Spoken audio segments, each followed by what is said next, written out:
Take a look at this periodic table. We've used atomic numbers to guide us across its entire layout. Most of our time was spent on the outer edges, mapping the alkali metals on the left and noble gases on the right. In those extreme outer columns, properties like atomic radius and electronegativity follow strict, predictable patterns. Mastering those borders is a massive step, but assuming we understand the entire geography of the elements based strictly on its coastlines leaves us with a serious blind spot. That blind spot is this massive void right in the center. We deliberately bypassed this entire block in our previous lessons. But there is a deep irony right here, because this unexplored middle zone actually houses the physical materials you have known by name since you were a child. This is the exact address of elements like iron, copper, gold, silver, and zinc. This central territory belongs to the transition metals. And to map this final piece of the grid, we have to learn a completely different set of physical laws. Up until now, we relied on a strict rule.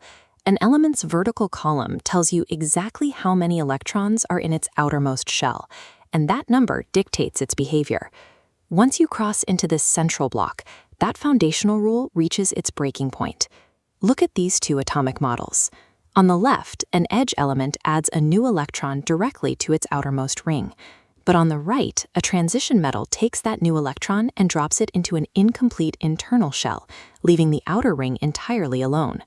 Because the new electrons are filling that inner shell, you can move sideways across an entire row in the central block, and the exterior surface of those atoms barely changes at all. Since they all share nearly identical outer shells, these elements display incredibly similar physical traits. They are hard, metallic, and conductive, without any of the wild behavioral swings we saw out on the edges of the table.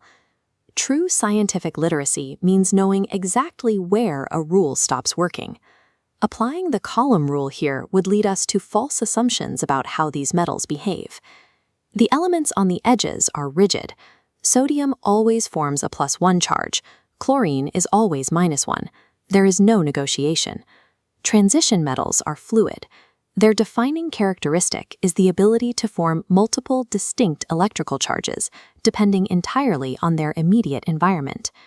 This diagram illustrates an iron atom in a +2 state. In this specific configuration, it sits inside human blood hemoglobin, bonding with oxygen and transporting it from your lungs to your muscles. If that exact same iron atom loses one additional electron, it becomes +3. It physically transforms from a biological necessity into the flaky reddish-brown rust eating away at a backyard gate. That shifting identity is why these metals require numbers in their chemical names, like iron 2 or iron 3. A single lost electron shifts the element from sustaining human life to destroying structural steel. This unique atomic structure also produces a striking visual consequence. Look at the intense, opaque colors inside these laboratory flasks.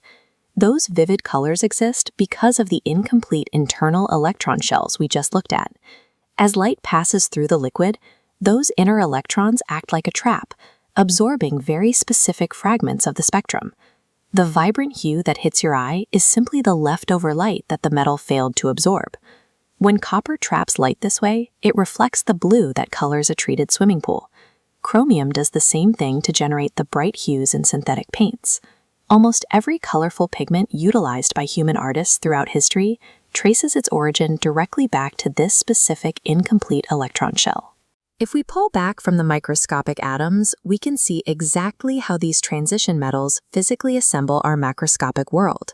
Iron, when alloyed into steel, provides the immense physical strength required to build the structural skeleton of every skyscraper and suspension bridge.